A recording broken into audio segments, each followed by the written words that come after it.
मौलाना मोहम्मद इलियास गुमन की मुबैना गिरफ्तारी हकीकत क्या है? गुज़श्ता दिनों सोशल मीडिया पर यह खबर गर्दिश करने लगी कि मारूफ देवबंदी आलिम दीन मौलाना मोहम्मद इलियास गुमन को तुर्की में गिरफ्तार कर लिया गया है। इस तहकीकी रिपोर्ट में हम जानने की कोशिश करेंगे कि इस खबर की हकीकत क्या है, मौलाना गुमन पर आयद इल्ज़ामात की असलियत क्या है और मौलाना के पस मंज़र, तुर्की हिजरत और हालिया गैर मुल्की असफार के बारे में मुसद्दिक़ा मालूमात क्या हैं। मौलाना मोहम्मद इलियास गुमन का शुमार पाकिस्तान के नामवर उलमा में होता है। आप 12 अप्रैल 1969 को ज़िला सरगोधा में पैदा हुए और रिवायती दीनी दरसगाहों से फरागत के बाद मरकज़े अहले सुन्नत वल जमात सरगोधा के सरबराह मुकर्रर हुए। मौलाना हनफी मकतब फ़िक्र के मुमताज़ आलिम हैं और अपने अक़ली व तहक़ीक़ी तर्ज़ बयान की बदौलत हल्क़ा-ए अहबाब में मुतकल्लिम इस्लाम के लक़ब से पहचाने जाते हैं। आपने मुतअद्दिद कुतुब तसनीफ़ की और खुतबात के ज़रिए अक़ाइद अहले सुन्नत की तर्जुमानी की। 2015 में आपको कुछ अरसा नज़रबंद ही रखा गया था, ताहम बाद अज़ां रहा कर दिया गया। इनका कायम करदा इदारा अहनाफ मीडिया सर्विस दीनी तालीमात की तरवीज में मसरूफ़ है। सबसे पहले इसी सवाल का जायज़ा लेते हैं, क्या वाकई मौलाना को तुर्की में गिरफ्तार किया गया है? मुसद्दिक़ा ज़राए से ऐसी कोई इत्तला सामने नहीं आई जिससे इस खबर की तस्दीक हो। मौलाना इस वक्त तुर्की शहर इस्तांबुल में मुकीम ज़रूर हैं, मगर इनकी किसी गिरफ्तारी की खबर की कोई सरकारी या काबिल एतमाद तस्दीक मौजूद नहीं। एक साहब हैं जो अपने आप को सहाफ़ी बताते हैं, वो एक कहानी सुना रहे हैं, एक दास्तान सुना रहे हैं। वो दास्तान ये है कि हज़रत मौलाना इलियास गुमन साहब दामत बरकातुहुल आलिया जो तुर्किया के अंदर रहते हैं, तो वहाँ उन्होंने नाऊज़ु बिल्लाह सुम्मा नाऊज़ु बिल्लाह किसी लड़की के ऊपर दस्त दराज़ी करने की कोशिश की, जिसका नतीजा ये हुआ कि मौआ को गिरफ़्तार किया गया और कई महीने तक जो है जेल के अंदर मौआ को जो है रखा गया। और फिर उसके बाद किसी तरह से मौआ को वहाँ से जो है निकाला गया और वहाँ जो तुर्की की सिटीज़नशिप मौआ को मिलने वाली थी या मिल गई थी वो ख़त्म कर दी गई। इस तरह की उसने पूरी एक दास्तान सुनाई है, पूरी कहानी सुनाई है। अब बरेलवी हज़रात, शिया हज़रात, इनको तो मौका मिल गया है, शोशा इनके हाथ आ गया है, वो खूब उसको शेयर कर रहे हैं। इल्ज़ाम लगाने का एक फ़ायदा तो ये होता है कि जो आदमी इल्ज़ाम लगाने वाला होता है वो रातों रात मशहूर हो जाता है, उसको शोहरत हासिल हो जाती है। अहले बातिल उसको अपने कंधों पर बिठाते हैं, अपने सर का ताज बनाते हैं कि इस आदमी ने ये बात कही है और ये तो बड़ा मोतबर आदमी है, बहुत ही मोतबर शख्सियत है, इस आदमी ने इस तरह की बात कह दी है। और दूसरे जो मशहूर मारूफ शख्सियत होती हैं वो बेचारे बदनाम हो जाते हैं। अभी की जो सूरत हाल है वो ये है कि हज़रत मौआ के ऊपर कोई इस तरह की चीज़ साबित नहीं है, कोई जुर्म उनके ऊपर साबित नहीं है। ये जो बात कही गई है कि इतने दिन वो जेल के अंदर रहे और फिर उनको वहाँ की अदालत ने मुजरिम करार दिया, ये जो सारी बातें कही जा रही हैं कोई इनकी बुनियाद मौजूद नहीं है।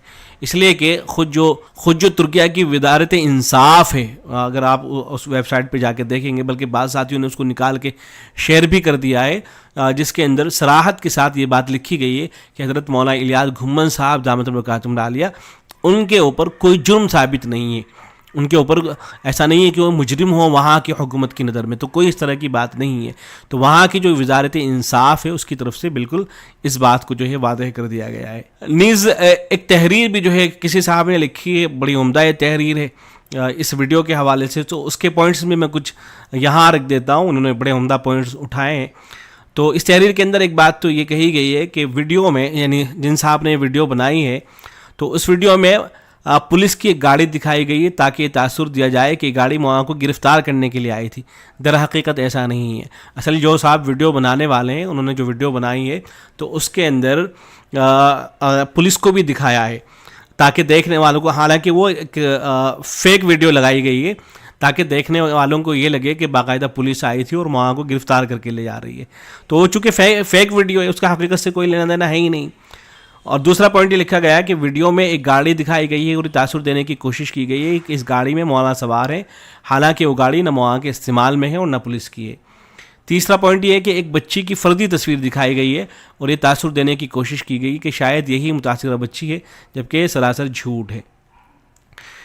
और एक पॉइंट ये भी लिखा गया है कि मौसूफ ने यह भी दावा किया है कि मौलाना मोहम्मद इलियास गुमन साहब को 8 महीने तुर्किया की जेल में रखा गया, मगर न उसके आगाज़ व इख्तिताम की तारीख़ बताई है और न ही अपने किसी भी इल्ज़ाम का कोई वादे सबूत सरकारी दस्तावेज़ या वीडियो में ویڈیو کے اندر کوئی اس طرح کی چیز پیش کی ہے، نہ ہتھکڑی لگانے، پولیس کی وین میں بٹھانے یا عدالت کی طرف سے سزا دینے کا کوئی ثبوت موجود ہے۔ خلاصہ یہ ہے کہ ترکیہ کی وزارت انصاف کی سرکاری دستاویز واضح طور پر بتاتی ہے کہ مولانا محمد الیاس گھمن صاحب کا کوئی مجرمانہ ریکارڈ موجود نہیں ہے۔ یہ افواہ غالباً سوشل میڈیا تک محدود رہی اور کسی مستند نیوز ذرائع نے مولانا کی گرفتاری کی خبر نشر نہیں کی۔ ترک حکام یا پاکستانی سفارتی ذرائع کی جانب سے بھی کوئی بیان جاری نہیں ہوا جس سے پتہ چلے کہ مولانا کو حراست میں لیا گیا ہو۔ برخلاف اس کے مولانا باقاعدگی سے ترکی سے اپنے اصلاحی بیانات اور دروس آن لائن نشر کر رہے ہیں، جس سے ظاہر ہوتا ہے کہ وہ آزاد اور سرگرم ہیں۔ لہذا ترکی میں گرفتاری کی خبر محض بے بنیاد افواہ ثابت ہوتی ہے۔ مولانا پر ماضی میں کچھ سنگین نوعیت کے ذاتی الزامات عائد کیے گئے جنہوں نے خاصی ہلچل مچائی۔ مولانا نے ان الزامات کی سختی سے تردید کی اور اپنا موقف پیش کرتے ہوئے تمام نکات کو سراسر جھوٹ اور بددیانتی پر مبنی قرار دیا۔ مولانا کے بقول ان الزامات میں کوئی حقیقت نہیں اور انہیں بدنام کرنے کے لیے یہ پروپیگنڈا گھڑا گیا۔ ان تنازعات اور الزامات کے بعد مولانا الیاس گھمن نے پاکستان چھوڑ کر بیرون ملک مستقل رہائش اختیار کر لی۔ بہت سے لوگوں کے ذہن میں سوال تھا کہ مولانا نے وطن ترک کرنے کا فیصلہ کیوں کیا؟ کیا یہ خود ساختہ جلا وطنی تھی یا اس کی کوئی دوسری وجہ تھی؟ مولانا کے قریبی ذرائع کے مطابق انہوں نے 2017 کے اواخر یا 2018 کے آغاز میں ترکی منتقل ہونے کا فیصلہ کیا۔ بظاہر اس کی دو بڑی وجوہات سامنے آتی ہیں۔ پہلی یہ کہ مسلسل الزامات اور مخالفانہ مہم کی وجہ سے جو ذہنی اذیت انہیں پاکستان میں اٹھانا پڑی، اس سے نکل کر پرسکون ماحول میں دعوتی کام جاری رکھنا آسان ہو جائے۔ دوسری وجہ یہ تھی کہ مولانا عالم اسلام میں سفر کر کے اپنے عقائد اور افکار کو فروغ دینا چاہتے تھے۔ ترکی کا انتخاب اس لیے بھی کیا گیا کہ وہ تاریخی طور پر اسلامی تہذیب کا مرکز رہا ہے اور وہاں سے مولانا کو عالمگیر سطح پر کام کرنے کا موقع مل سکتا تھا۔ استنبول پہنچ کر مولانا نے وہاں ایک دینی مرکز قائم کیا جسے خانقاہ حنفیہ استنبول کے نام سے جانا جاتا ہے۔ یہاں وہ تصوف اور اصلاح کی مجالس منعقد کرتے ہیں اور آن لائن اصلاحی بیانات دیتے ہیں۔ ترکی میں قیام پذیر ہونے کے باوجود مولانا کا پاکستانی اداروں اور شاگردوں سے رابطہ برقرار ہے۔ ایک انٹرویو میں جب ان سے پوچھا گیا کہ کیا حکومت یا ریاستی اداروں سے کوئی تنازع انہیں بیرون ملک جانے پر مجبور کر گیا، تو مولانا نے ایسے کسی دباؤ کی نفی کی۔ ان کے مطابق یہ ان کا اپنا فیصلہ تھا تاکہ وہ سکون سے علمی اور تبلیغی مشن جاری رکھ سکیں۔ بعض ناقدین نے یہ سوال بھی اٹھایا کہ مولانا نے استنبول میں قیام کے لیے جو سرمایہ کاری، مثلاً مرکز یا رہائش کی، اس کے لیے رقم کہاں سے آئی؟ لیکن مولانا نے ان شبہات کو بے بنیاد قرار دیا اور کہا کہ یہ ان کے مخلصین کا تعاون اور اپنا ذاتی انتظام تھا، پس پردہ کوئی اور کہانی نہیں۔ مستقل ہونے کے بعد مولانا نے مختلف ممالک کے دعوتی اور علمی سفر بھی کیے ہیں۔ سعودی عرب، ملائیشیا، نیپال اور بنگلہ دیش ان کے حالیہ اسفار میں نمایاں ہیں۔ یہ دورے اس بات کا ثبوت ہیں کہ مولانا پوری آزادی کے ساتھ بین الاقوامی سرگرمیاں انجام دے رہے ہیں اور کہیں بھی زیر حراست نہیں ہیں۔ سعودی عرب، مولانا نے حرمین شریفین کے متعدد اسفار کیے۔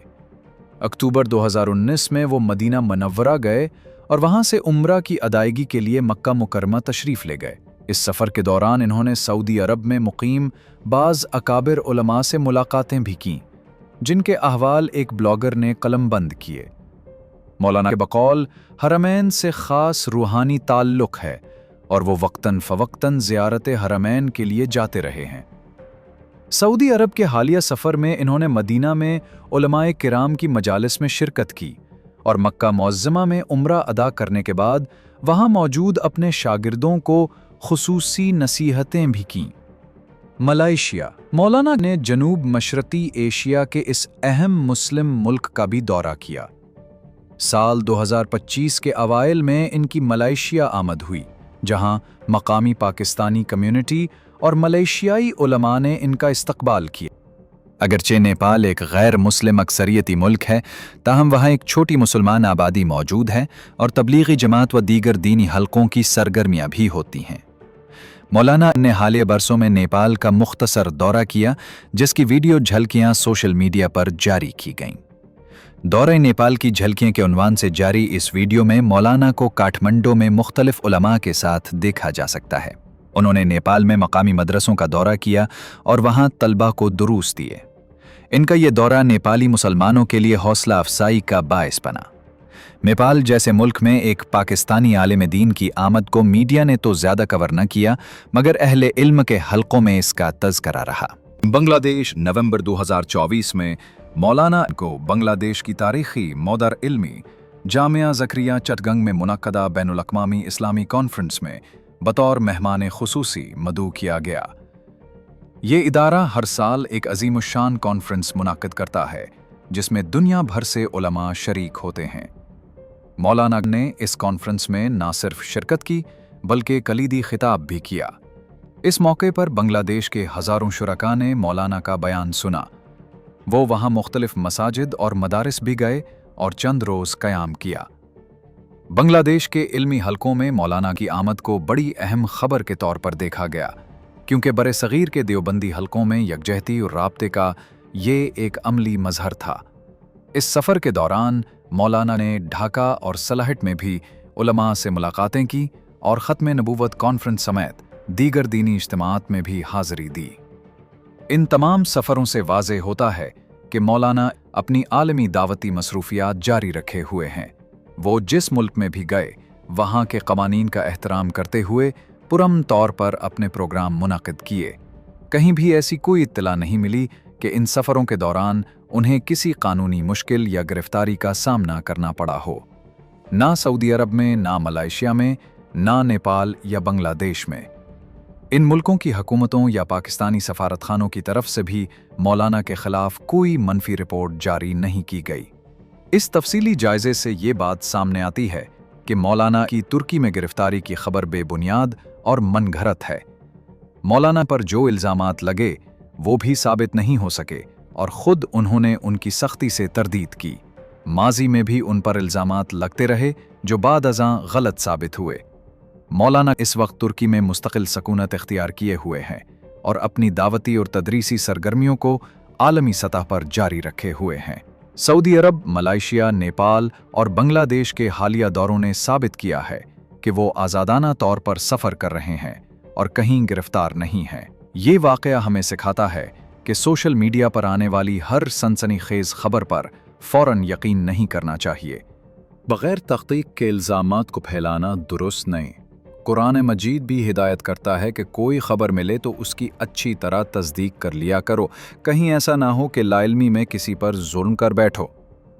मौलाना के मामले में भी यही हुआ कि एक अफ़वाह ने लोगों में बेचैनी पैदा की, मगर तहक़ीक़ करने पर वो गलत निकली।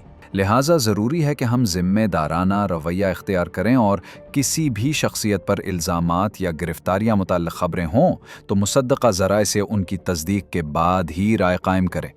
मौलाना अपनी जगह दावत और तालीम का काम कर रहे हैं और उनके चाहने वाले उनके ऑनलाइन बयानात से मुस्तफ़ीद हो रहे हैं। ऐसी सूरत हाल में गैर मुसद्दक़ा ख़बरों पर कान धरने के बजाय हक़ाइक़ पर मबनी इत्तलात पर भरोसा करना ही दानिशमंदी है।